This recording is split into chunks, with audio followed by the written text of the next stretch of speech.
Oke, kita buka Matius pasal 11 dan kita akan baca ayat 2 sampai ayat yang ke-6. Maka dengan penuh kasih saya undang semua kita berdiri. Matius 11 ayat 2 sampai ayat yang ke-6. Sama-sama dia orang baca 2, 2, 3. Di dalam penjara Yohanes mendengar tentang pekerjaan Kristus. Ayat 3. Lalu menyuruh murid-muridnya bertanya kepadanya, engkaukah yang akan datang itu, atau haruskah kami menantikan orang lain? Yesus menjawab mereka, pergilah dan katakanlah kepada Yohanes, apa yang kamu dengar dan kamu lihat. Orang buta melihat, orang lumpuh berjalan, orang tuli mendengar, orang mati dibangkitkan, dan kepada orang miskin diberitakan kabar baik. Sama-sama ayat 6. Dan berbahagialah orang yang tidak menjadi kecewa dan menolak aku. Silakan duduk kembali. Ya, puji Tuhan teman-teman yang diberkati Tuhan. Jadi tadinya Yohanes Pembaptis ini dia benar-benar yakin bahwa Yesus adalah Mesias. Mesias yang ditunggu-tunggu atau Mesias yang dijanjikan. Dia yakin 100%. Tidak ada keraguan tentang hal itu. Hal ini tergambar di dalam Yohanes pasal 1. Bisa munculkan ayat yang ke-29 dari Yohanes pasal 1. Bagaimana Yohanes Pembaptis ini sebenarnya waktu pertama kali dia lihat Yesus, dia yakin Yesus itu adalah anak domba Allah atau Sang Mesias.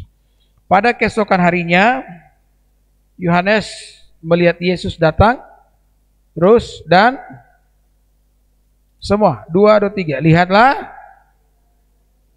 Ya. Lihatlah anak domba Allah yang menghapus dosa dunia. Jadi John Baptis ya. Dia percaya bahwa Yesus adalah anak domba yang akan menghapus dosa manusia. Tetapi kemudian Yohanes mulai meragukan Yesus. Oleh karena Yohanes mengalami sebuah penderitaan ketika Yohanes harus dimasukkan ke dalam penjara. Maka ini tentu saja mengingatkan setiap kita, teman-teman pemuda, bahwa Tuhan bukan hanya melihat garis start, tapi Dia memperhatikan sampai garis finish. Jadi jangan hanya memulai dengan semangat, tetapi kita juga perlu melakukannya dengan semangat sampai mengakhirinya dengan semangat. Ini yang harus kita lakukan di dalam segala hal kehidupan kita, bahkan contohnya dalam pelayanan yang Tuhan percayakan bagi saya dan saudara. Saya selalu mengatakan kepada anak-anak youth, bahkan youth wilayah, saya bilang melayani muda sejak usia muda itu anugerah. Karena teman-teman punya kesempatan mengumpulkan upah lebih banyak daripada mereka yang melayani Tuhan di usia tua. Makanya kenapa Pendeta Philip Mantova dalam satu khotbah on-site-nya, dia berkata bahwa ada perbedaan antara mereka yang melayani Tuhan sejak usia muda dengan mereka yang sudah tua. Kenapa? Karena ketika kita usia muda melayani Tuhan, kita banyak mengumpulkan upah. Maka di usia muda ini mari kita melayani dengan penuh kesungguhan. Baik singer maupun worship leader, pemain musik yang pegang ya multimedia di belakang sana, ya kan? Jadi mari kita melayani Tuhan dengan sungguh hati. Kalau malam ini saya lihat singer cuma satu, biarlah ini yang menjadi terakhir kali, ya kan? Singer paling tidak itu harus 2. Maksimal itu 3, ya, minimal itu harus 2. Dan siapapun yang terlibat di dalam jadwal pelayanan, mari ya kita lakukan itu dengan penuh kesungguhan, karena akan ada upah yang besar yang menantikan setiap kita. Kita melayani itu teman-teman bukan untuk gereja GBI Anggur Baru, karena saya pun demikian. Saya melayani bukan hanya untuk gereja ini, saya melayani Tuhan. Dan Tuhan itu adalah Allah yang melihat, dan Dia adalah Allah yang setia, yang tidak akan pernah lupa memberikan upah kepada orang yang sungguh-sungguh melayani Tuhan. Kalau Anda sekian sungguh-sungguh melayani Tuhan, maka Dia akan memberkati kehidupan saudara. Karena hidup di dalam dunia ini, teman-teman, kita bukan hanya membutuhkan upaya usaha yang keluar dari otot kita. Kita butuh anugerah, kita butuh berkat daripada Tuhan. Kalau berkat, ya, kalau yang namanya sebuah terobosan dari dalam dunia didapatkan orang dunia dengan kekuatan, ya, yang tidak seberapa, kekuatan manusia yang tidak seberapa, yang saya percaya juga keberhasilan seperti itu adalah keberhasilan yang tidak dikanan oleh Tuhan. Maka kita sebagai anak Tuhan itu membutuhkan berkat, membutuhkan kemurahan Tuhan. Karena dunia ini penuh dengan kejahatan. Dunia ini penuh dengan jebakan. Anda yang masih muda mungkin belum memahami ini sepenuhnya. Maka kami yang lebih tua daripada Anda menyampaikan ini, bahwa dunia ini tidak seindah seperti apa yang kita bayangkan. Teman-teman kalau suka main TikTok, saudara, FYP enggak PDD di TikTok saudara. Iya kan? Dikit-dikit lah. Sinos. Itu kasus PDD yang lagi heboh, di mana ternyata ada begitu banyak aktor, aktris Hollywood yang terlibat dalam kasus perdagangan manusia dan kasus pelecehan seksual. Kenapa itu bisa terjadi? Karena orang-orang ingin mengejar karir dan mereka ingin berjaya, mereka ingin menjadi sukses dengan cara apapun itu, termasuk menjual diri mereka. Dan ternyata di luar sana ada jasa yang menerima orang-orang yang seperti itu. Dan mereka menjanjikan yang namanya ketenaran apabila mereka menjual jiwa mereka, ya, kepada setan.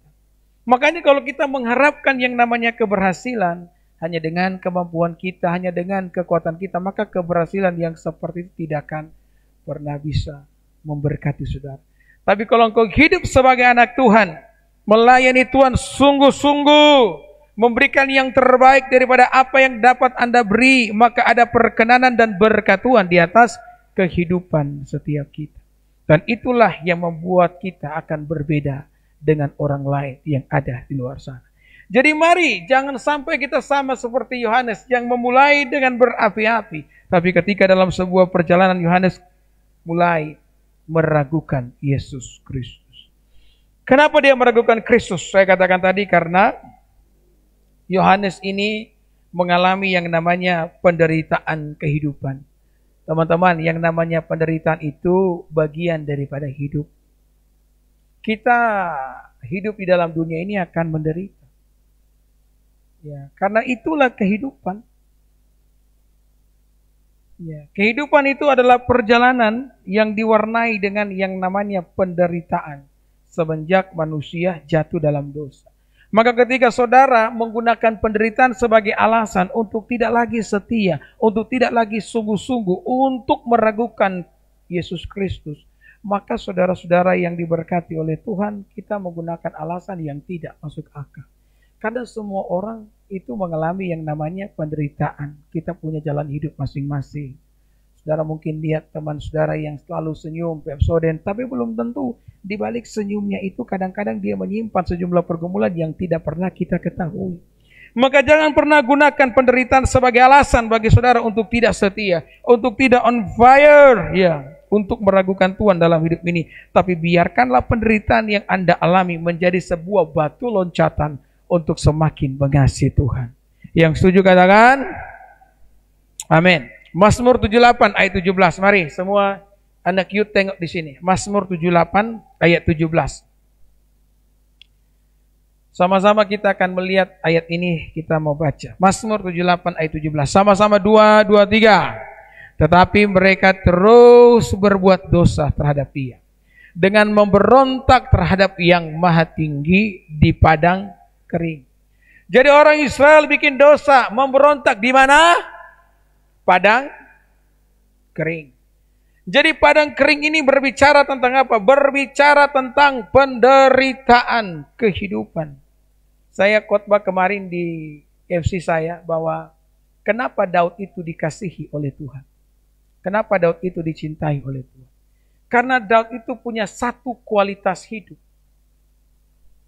yang menyukakan hati Tuhan. Jadi Daud ini teman-teman adalah salah satu tokoh yang paling banyak dibicarakan dalam Alkitab. Ada beberapa tokoh yang banyak dibicarakan. Salah satunya adalah Abraham. Tapi Abraham itu cuma 14 pasal. Ada salah satu tokoh lagi yang banyak dibicarakan, Yusuf. Yusuf juga cuma 14 pasal. Seorang nabi hebat dalam perjanjian lama, namanya Nabi Elia. Tetapi hanya sebanyak 10 pasal dibicarakan di dalam Alkitab. Tetapi kalau Raja Daud ini, sudah dia dibicarakan sebanyak 66 pasal. Bahkan secara ajaib dalam 2 kesempatan khusus, Daud itu disebut sebagai orang yang berkenan di hati Tuhan. Saya tidak pernah menemukan ada salah satu tokoh selain daripada Daud yang dikatakan sebagai orang yang berkenan di hadapan Tuhan.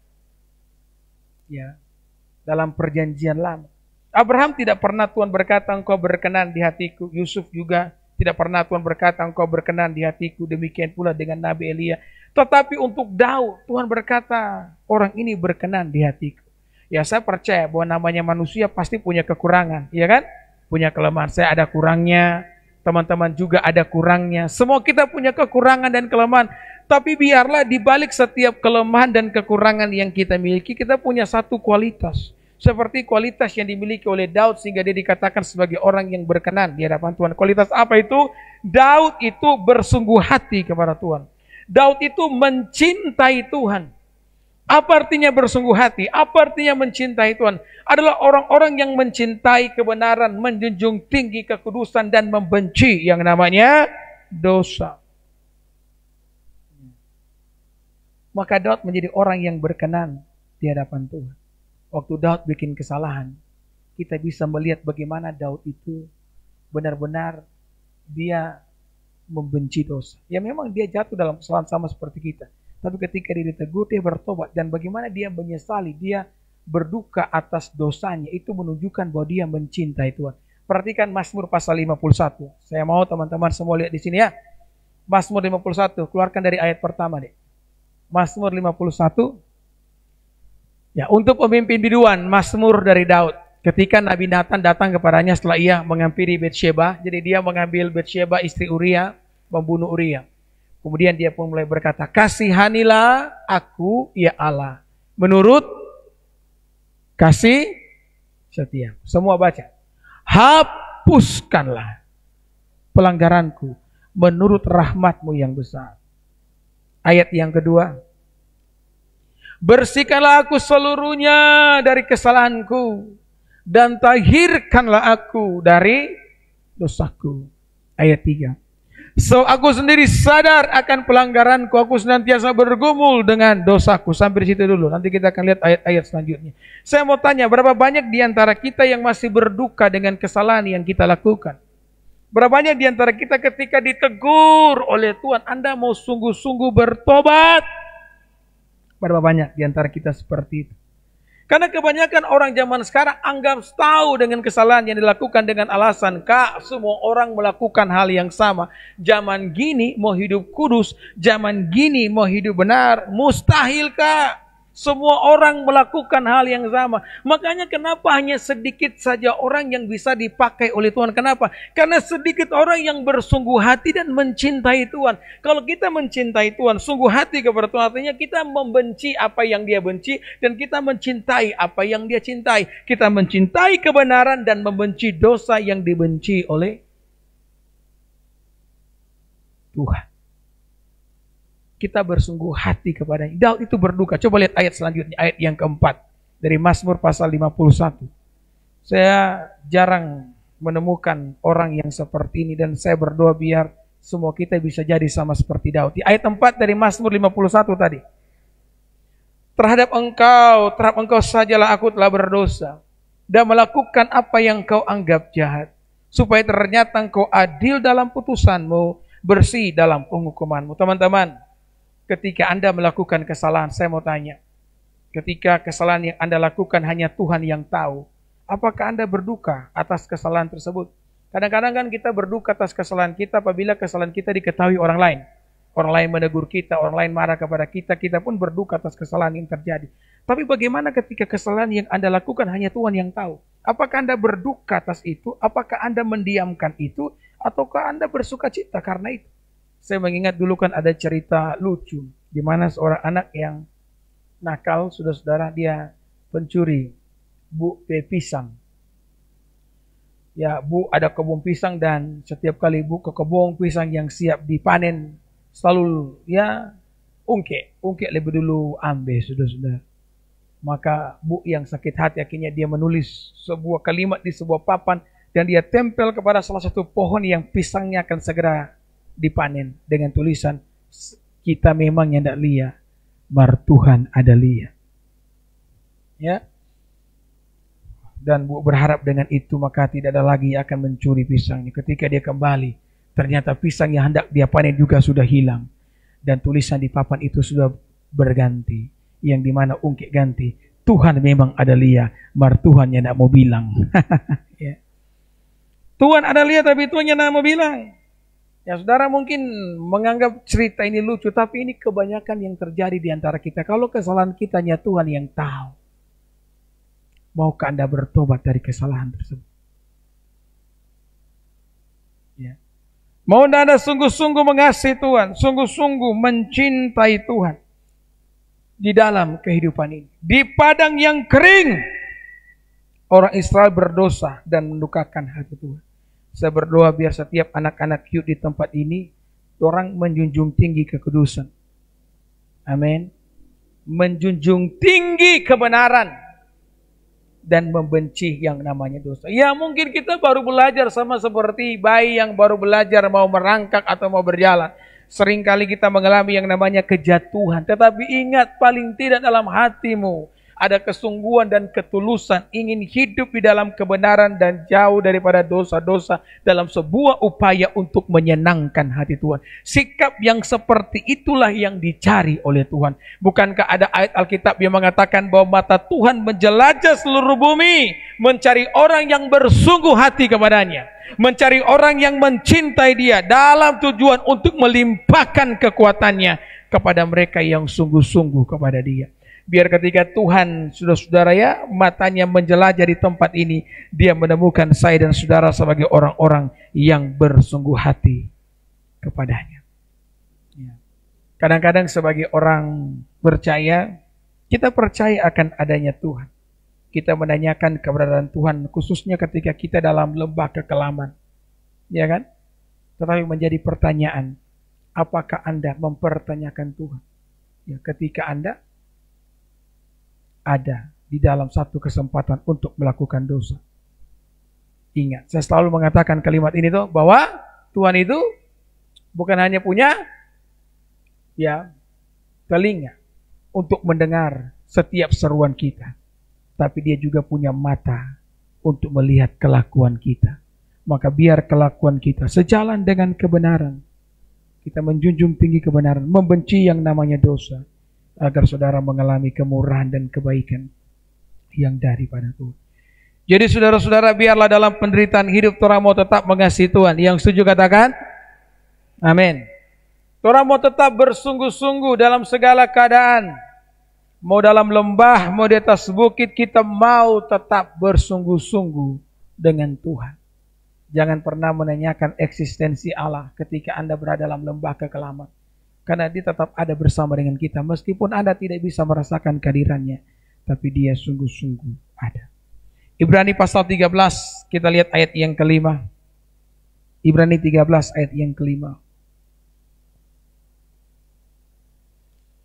Ya, sama-sama tolong baca 2, 3. Janganlah kamu menjadi hamba uang. Terus, cukupkanlah dirimu dengan apa yang ada padamu. Terus, karena Allah telah berfirman, aku sekali-kali tidak akan membiarkan engkau. Dan aku sekali-kali, ya. Jadi Allah itu maha kuasa. Ini yang selalu saya katakan. Tetapi dalam kemahakuasaannya, Allah tidak bisa meninggalkan dan membiarkan kita.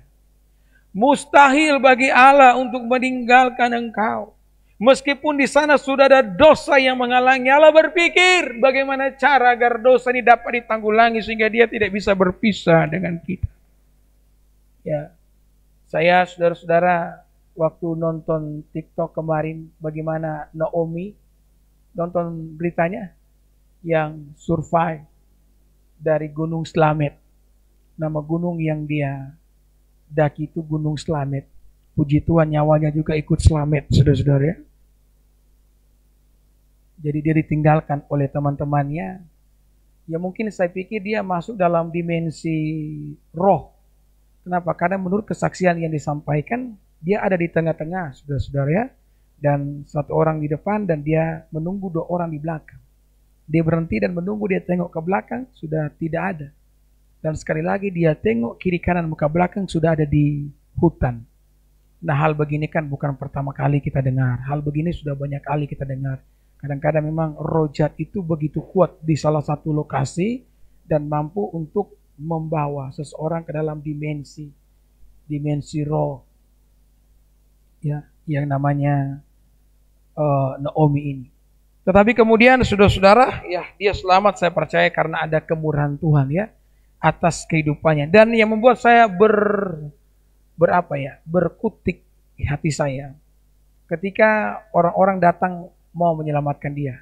Itu waktu kalau tidak salah hari Selasa pagi jam 10. Menurut kesaksiannya dia selalu mengikuti arah burung. Jadi kalau sudah tersesat di hutan, ikuti arah burung ya. Ya. Tapi memang kebanyakan yang bilang begitu, kalau tersesat di hutan ikut arah burung. Jadi ada burung yang menuntun dia. Kemudian dia mendengar ada orang yang memanggil namanya, Naomi. Ya. Saudara, maka ketika dia mendengar itu dia pun berteriak sekuat tenaga walaupun dia sendiri sudah lemas. Ya. Tetapi rasanya dengan mendengar kesaksiannya ketika 3 hari hilang di hutan dan dia menyadari ternyata ada yang mencari dia, itu sesuatu yang sangat mengharukan. Bayangkan teman-teman hilang dan tidak ada seorang pun yang mencari Anda. Bukankah itu sangat menyedihkan? Menyedihkan ya? Bayangkan Diva hilang di gunung 2 saudara. Dan orang mengabaikan itu. Tidak ada yang pasang story kehilangan manusia Diva. No one make story. Tidak ada upaya, tidak ada usaha, bahkan dari orang tuanya Diva katakan demikian. Ya, bayangkan betapa sedihnya ketika Anda terhilang dan tidak ada seorang pun yang mencari Anda. Sedih sekali. Syukur Naomi itu ada yang mencari dia. Bahkan mereka tidak menyerah sekalipun sudah 3 hari. Saya lihat ada satu bapak yang bahasa kasihnya itu apa? Love language-nya itu sentuhan. Saya pikir itu bapaknya Naomi, karena itu bapak cium-cium itu Naomi Petesta, saudara-saudara ya. Kemudian banyak yang komen, salfok sama bapak yang cium testa. Tahulah netizen Indonesia mulai ya komentar-komentar negatif. Tiba-tiba saya menemukan ada satu komentar dari seorang ibu yang suaminya itu juga anggota yang biasa cari-cari orang hilang. Apa? Damkar kan? Ya. Basarnas. Kalau damkar apa? Kebakaran kan? Iya, no, kebakaran kalau cari orang hilang di gedung terbakar kan? Ya, no? Ya, itu ibu bilang begini, setiap Basarnas itu yang turun ke lapangan, mereka selalu berdoa dalam hati supaya korban yang dicari itu dalam keadaan hidup. Karena kebanyakan ketika mereka mencari orang hilang, kebanyakan mati. Makanya ketika Basarnas menemukan Naomi dalam keadaan selamat, saking senangnya, itu bapak cium-cium keningnya Naomi. Tetapi garis besar saya adalah teman-teman, ketika manusia terhilang, Tuhan datang di Taman Eden dan dia cari. Adam, where are you? Saudara, ketika saya mendapatkan gambaran sekilas itu dalam benak saya terharu. Puji Tuhan. Ketika saya terhilang dan saudara terhilang, Tuhan itu datang mencari kita. Ya, hilangnya Naomi membangkitkan kesadaran dalam diri saya sekali lagi tentang Allah yang tidak mau meninggalkan saya dan saudara. Dia selalu ada bagi setiap kita. Ibrani 13 ayat yang kelima tadi mengatakan dengan jelas bahwa aku sekali-kali tidak akan membiarkan engkau dan sekali-kali tidak akan meninggalkan engkau. Siapapun bisa melakukannya, bahkan mungkin orang yang Anda pikir paling sayang denganmu, ya kan? Orang yang paling Anda cintai, katakanlah kekasihmu, cintamu, dan sebagai macamnya. Ya kan? Anda selalu berpikir bahwa dia tidak mungkin meninggalkan Anda sampai Anda menemukan bahwa ternyata dia pun bisa meninggalkan Anda. Dia berkata bahwa saya tidak bisa hidup tanpamu. Tapi sekarang dia terbahak-bahak, saudara-saudara, dengan orang lain. Kemudian saya bilang kok dia bisa hidup tanpa kita? Mungkin abang Anda masih hidup sampai sekarang. Dah. Ya. Orang bisa meninggalkan kita siapapun dia, tetapi Tuhan tidak akan pernah meninggalkan saudara. Tidak selamanya memang kita akan mengalami pembelaan Tuhan, tetapi untuk selamanya Tuhan itu akan menyertai kita, teman-teman. Makanya saya mengatakan kalau kita belum melihat pertolongan tangan Tuhan, paling tidak percayalah dengan kebaikan hati Tuhan. Karena memang tidak selamanya Tuhan akan menolong kita, tidak selamanya Dia akan membela kita, tetapi untuk selamanya Dia akan menyertai saya dan saudara. Dan kalau hidupmu ada dalam penyertaan Tuhan, maka meskipun di tengah ombak dan arus pencobaan, engkau aman di dalam hadirat-Nya. Maka jangan pernah karena penderitaan hidup saudara meninggalkan Tuhan ya. Saudara menjadi meragukan Tuhan. Biarkan penderitaan hidup menjadi batu loncatan agar Anda semakin hari semakin sungguh-sungguh dengan Tuhan. Ingat tak kisah tentang Sadrak, Mesak, Abednego? Ini kisah yang sangat luar biasa di dalam kitab Perjanjian Lama, di mana ada seorang raja bernama Nebukadnezar. Dia membuat sebuah patung yang sangat tinggi dan memerintahkan semua orang untuk menyembah patung tersebut. Dan barang siapa yang tidak menyembah patung itu, maka akan dilemparkan ke dalam perapian yang menyala-nyala. Maka dibuatlah perapian yang menyala-nyala itu. Kemudian di sana ada Sadrak, Mesak, Abednego. Dengan sopan mereka berkata, Tuanku, kami tidak akan menyembah patung yang Tuanku dirikan. Jadi Sadrak, Mesak, Abednego ini tetap menghormati Nebukadnezar dengan menyebut Tuanku. Jadi kalau raja kafir saja harus dihormati, apalagi orang tua kita, pendeta, harus saudara berikan rasa hormat. Karena memberikan rasa hormat kepada orang yang lebih tua, kepada orang yang punya otoritas di atas kita, itu akan membawa berkat. Kalau teman-teman nanti belajar MBC, ada satu pelajaran khusus namanya otoritas. Jadi otoritas itu digambarkan sama seperti sebuah payung.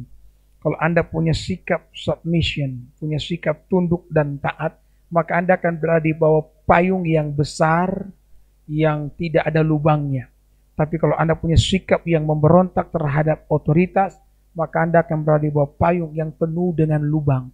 Maka ketika hujan deras turun, Anda kebasahan. Ketika panas terik datang, maka Anda kepanasan.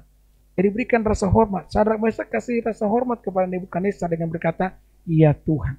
Saya mempelajari tentang kisah dalam Perjanjian Lama mengenai Samuel. Samuel itu kan imam ya.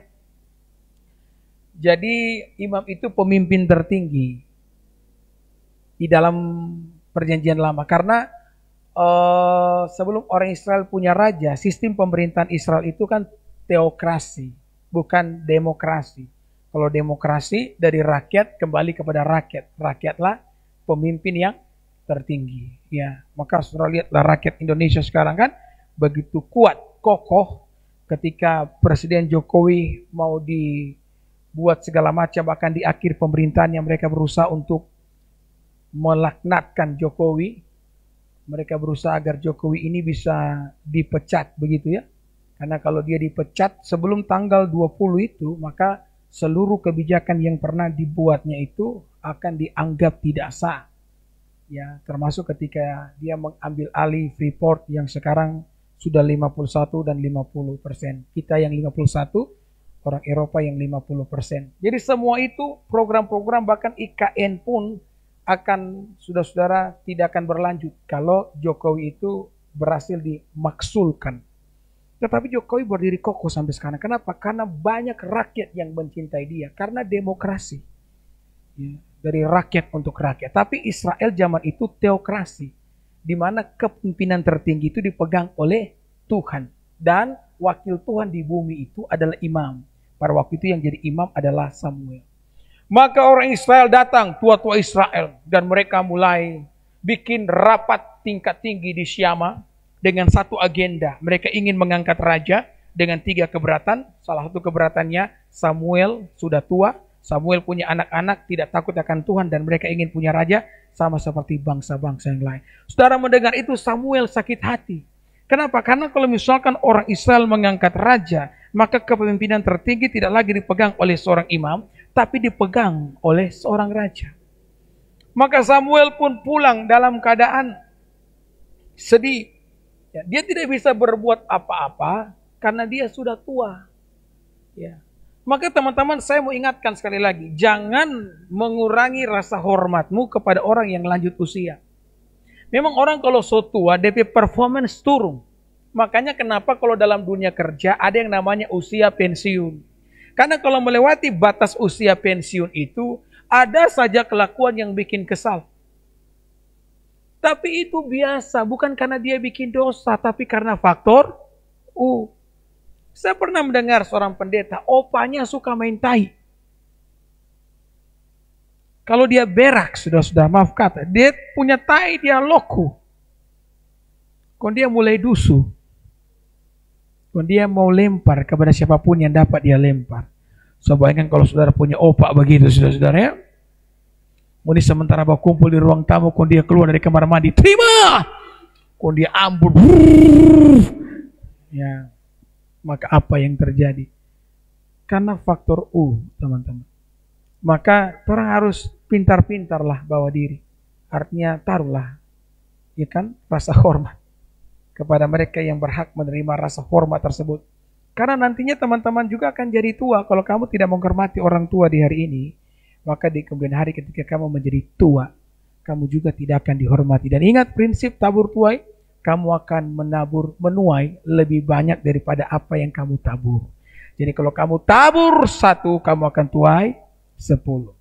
Tuanku, rajaku, mereka berkata, ya, kami percaya Allah yang kami sembah mampu membebaskan kami. Seperti lagu itu, Tuhan yang bersama kami, berjalan bersama kami.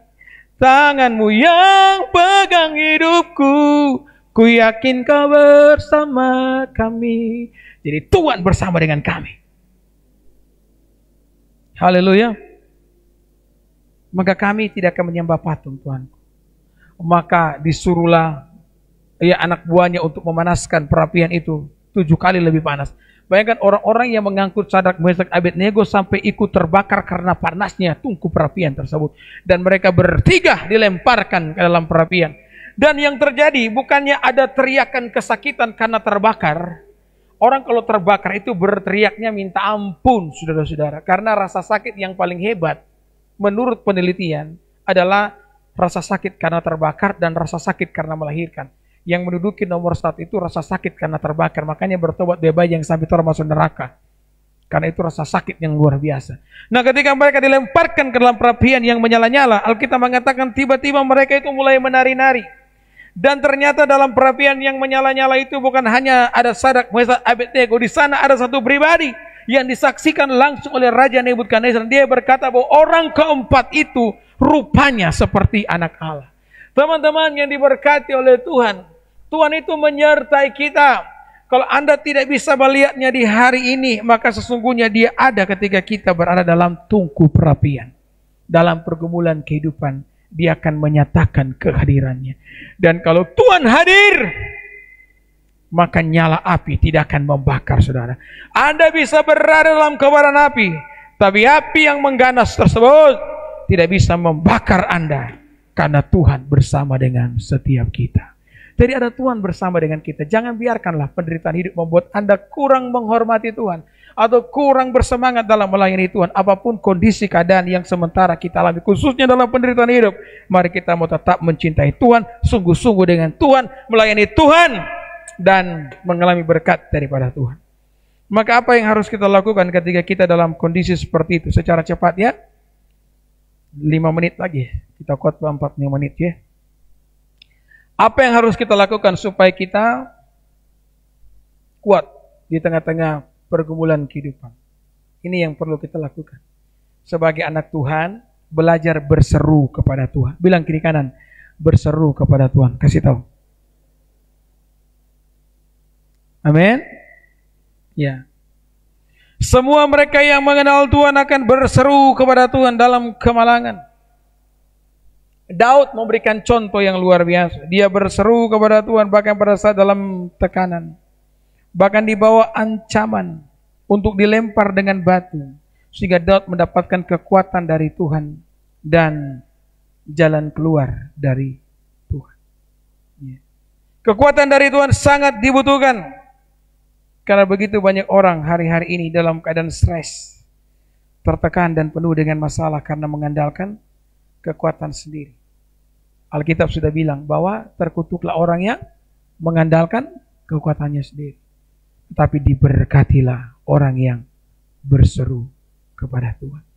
Maka berserulah kepada Tuhan. Seorang perempuan Samaria, dia berkata kepada Yesus, kalian kan menyembah di Yerusalem, kalian menyembah di Gerizim. Yesus bilang, akan ada saatnya dan waktunya orang tidak akan menyembah lagi Bapa di Gerizim maupun di Yerusalem, tapi akan menyembah Bapa dalam roh dan kebenaran.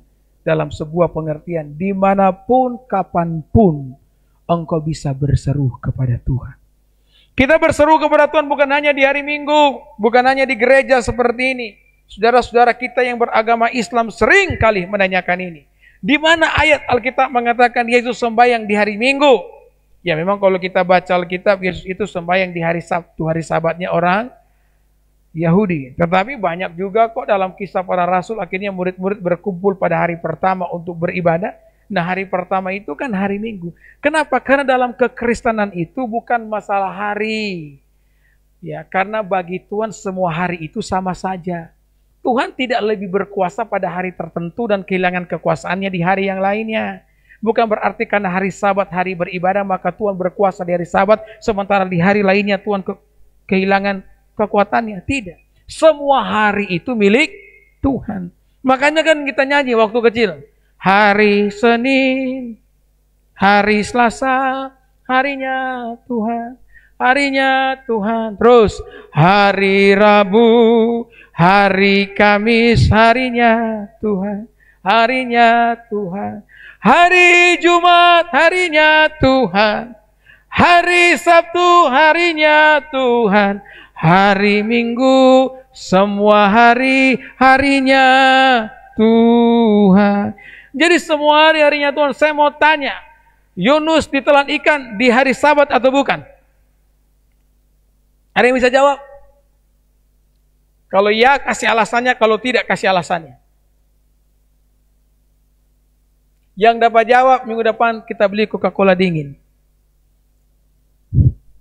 1 botol. Ya, kasih jawabannya, alasannya apa? Tidak, kasih alasannya apa? 5, 4, 3, 2, 1. Habis waktu. Jadi Yunus itu ditelan ikan bukan pada hari Sabat. Kenapa saya yakin bukan hari Sabat? Karena dia melakukan perjalanan pelayaran. Orang Yahudi anti pada hari Sabat melakukan perjalanan. Karena kuduskanlah hari Sabat. Orang Yahudi punya aturan yang sangat ketat. Bahkan adat istiadat ditambahkan dalam hukum Taurat tersebut. Di mana kalau beban di hari Minggu itu hanya seberat buah ara kering. Lebih daripada itu dianggap telah menodai hari Sabat. Ketika Anda menulis lebih dari 1 titik, maka Anda telah dianggap menodai hari Sabat. Ketika Anda berbicara lebih dari berapa kata di hari Sabat, maka Anda telah dianggap, ya, pokoknya banyak sekali aturan orang Yahudi. Maka tidak mungkin dia melakukan perjalanan pada hari Sabat. Dan bayangkan, kalau Tuhan hanya berkuasa pada hari Sabat, kalau Tuhan hanya mendengar orang berseru pada hari Sabat, maka saat itu Yunus ada di perut ikan. Dan karena dia tidak pada hari Sabat ditelan oleh ikan, maka celakalah Yunus. Dia pasti bukan keluar dari mulut ikan, tapi keluar dari pantai ikan. Iya kan? Dan karena dia keluar dari pantai ikan, so pasti dia jadi tai ikan. Ya. Maka saudara-saudara, ya bukan masalah hari, tetapi masalah kepada siapa kita berseru. Jadi kapanpun Anda berseru, berserulah kepada Tuhan. Mau itu hari Senin ke, mau hari Selasa ke, hari Sabtu ke, hari Jumat ke, berseru kepada Tuhan. Dan dimanapun itu, kembangkan kebiasaan untuk berseru kepada Tuhan. Karena berseru kepada Tuhan itu nafas kehidupan. Anda tidak bernafas hanya untuk hari-hari tertentu. Anda bernafas setiap hari. Maka berserulah kepada Tuhan setiap hari. Ya. Maka bagi saya penderitaan hidup itu adalah satu kebaikan, teman-teman. Ya, saya bikin status saya tulis begini, penderitaan ini menghubungkanku denganmu Tuhan. Maka saya mulai mengerti, memahami sedikit pengertian lah, atau pikiran dari penulis lagu Ku Terhubung Denganmu. Itu perkiraan saya, saudara. Karena lagu ini kan unik, dia menggunakan kata-kata yang jarang digunakan. Contohnya kata terhubung itu. Coba teman-teman cari lagu rohani yang punya kata terhubung. Lagu apa? Sepertinya rasanya cuma satu lagu itu. Ku terhubung denganmu. Awalnya, kasihmu layakkan seluruh hidupku. Mampukan ku melakukan yang kau inginkan. Orang yang dalam penderitaan dia mengerti, dia paham lagu ini. Tak bisa aku terlepas. Artinya Tuhan mengikat kita dengan penderitaan itu. Kau memegang tanganku, ingin lebih mengenal pribadimu. Karena memang hanya dalam penderitaan kita akan mengenal dia lebih dalam.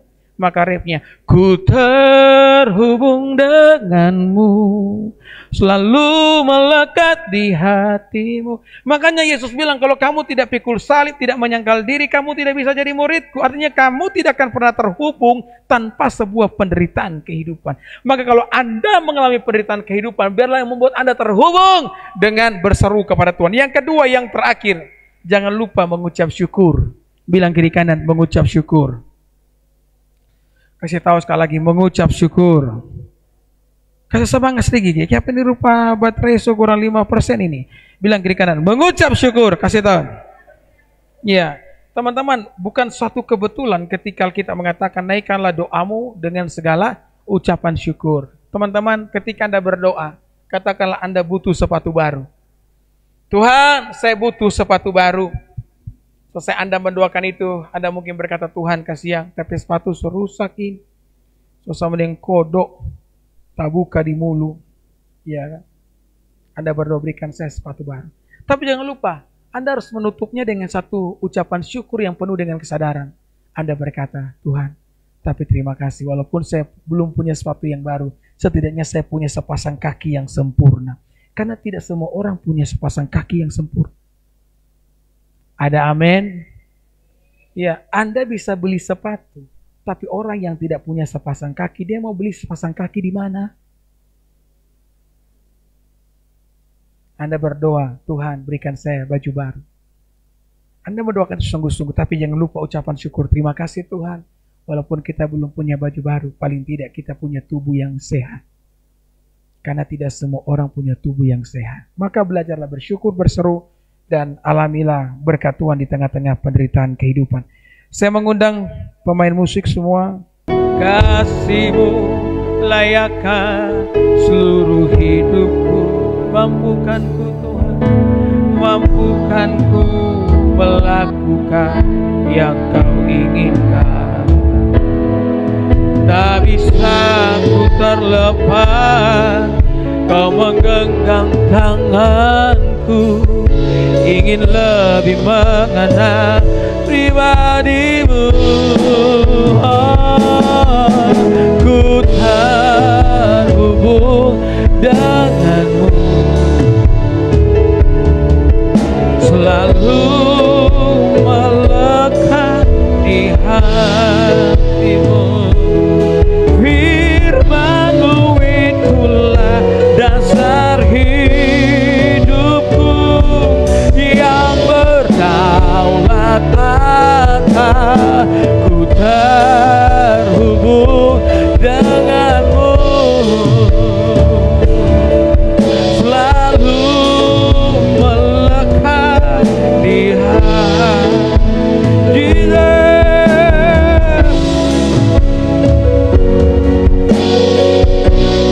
Hidupku yang berdaulat akanku.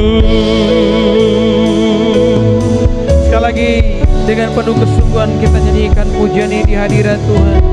Oh, Jesus. Kasih-Mu layakkan seluruh hidupku. Amin.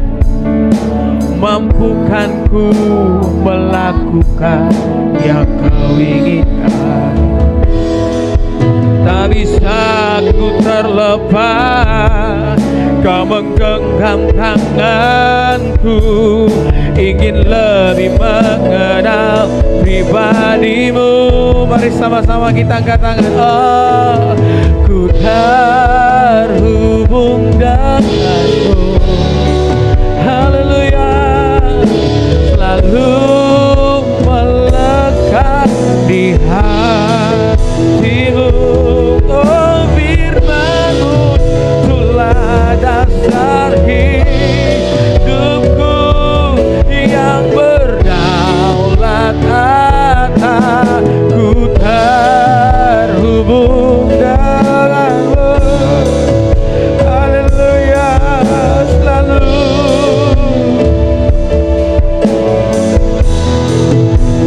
Oh, firman-Mu itulah dasar hidupku yang berdaulat atas.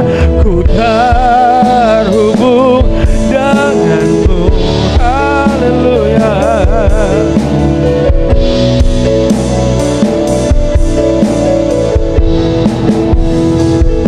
Oh, firman-Mu itulah dasar hidupku yang berdaulat atasku. Firman-Mu itulah dasar hidupku yang berdaulat atasku. Mari sembah Tuhan. Ya Rabbo, ya Rabbo,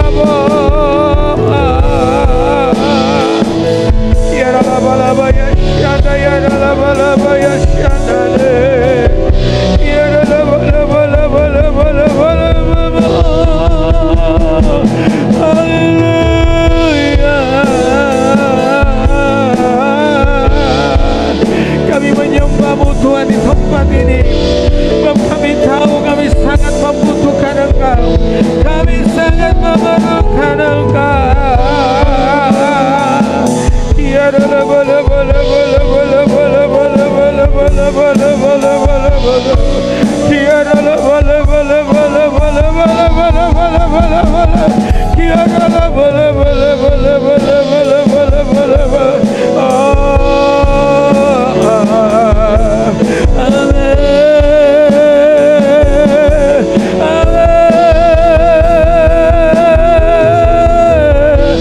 mari sembah Tuhan. Tuhan, penuhi kami dengan hadirat-Mu malam ini Tuhan. Berkati setiap kami. Ya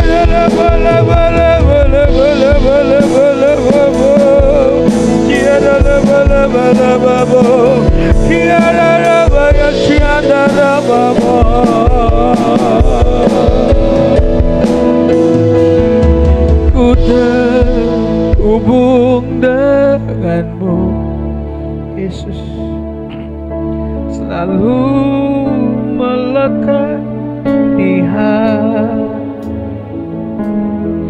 Firman-Mu itulah dasar hidupku yang berdaulat.